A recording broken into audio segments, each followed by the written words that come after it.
بسم اللہ الرحمن الرحیم۔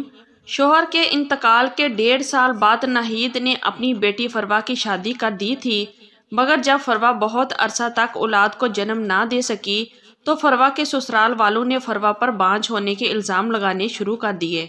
جب فروا نے ان کو سمجھانا چاہا کہ اولاد مرد کے نصیب سے ہوتی ہے، عورت کے نہیں، تو فروا کا شوہر غصے سے پاگل ہو گیا اور فروا کو یہ کہہ کر پیٹنا شروع کر دیا کہ تو مجھے نہ مرد کہہ رہی ہے۔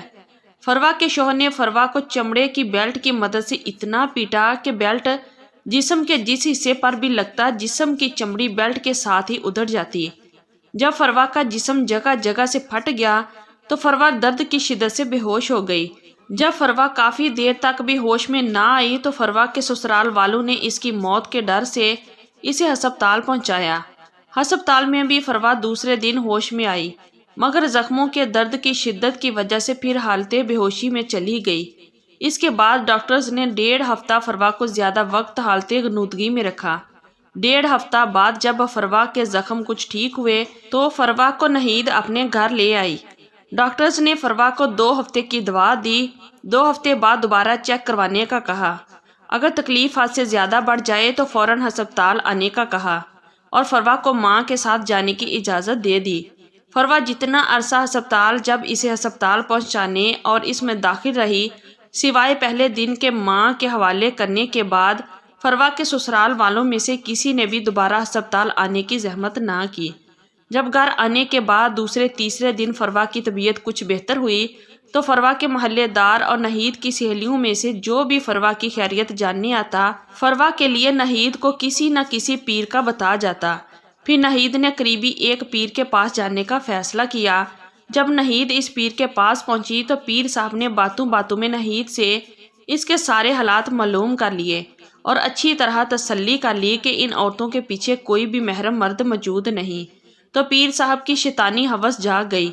پیر صاحب نے ناہید کو بتایا کہ تمہاری بیٹی پر جادو ہے، اس کو یہاں کچھ دن چھوڑ جاؤ، چلا کاٹنا پڑے گا تو پھر اس کی بندش ٹوٹے گی، اس کے بعد اس کے نصیب میں اولاد لکھ دی جائے گی۔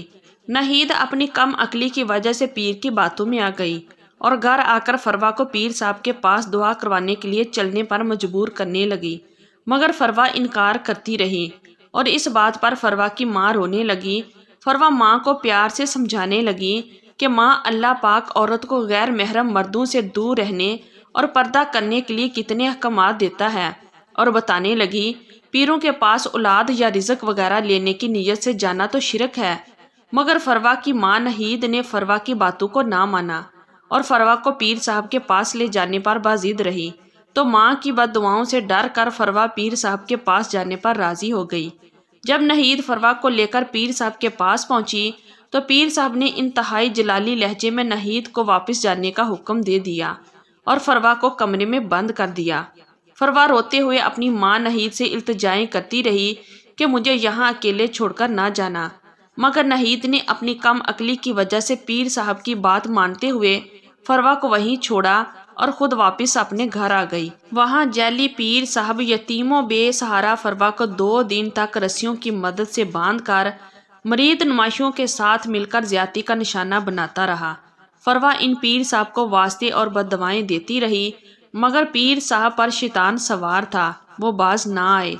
2 دن تک کئی بار فروا کا جنسی استحصال کرنے کے بعد فروا کی ماں کے پہنچنے سے قبل جس کمرے میں فروا قید تھی، اس کمرے کو آگ لگا دی۔ جب ناہید وہاں پہنچی تو اس کی بیٹی فروا جیلی پیر صاحب اور ان کے مریدوں کی 2 دن تک وحشت سہنے کے بعد جل کر کوئلہ ہو چکی تھی۔ پیر صاحب نے ناہید کو بتایا اس کی بیٹی پر اتنا شدید جادو تھا کہ کاٹ کے دوران ہی فروا کے کمرے میں آگ لگ گئی۔ فروا سمیت سب کچھ جل کر بھسم ہو گیا۔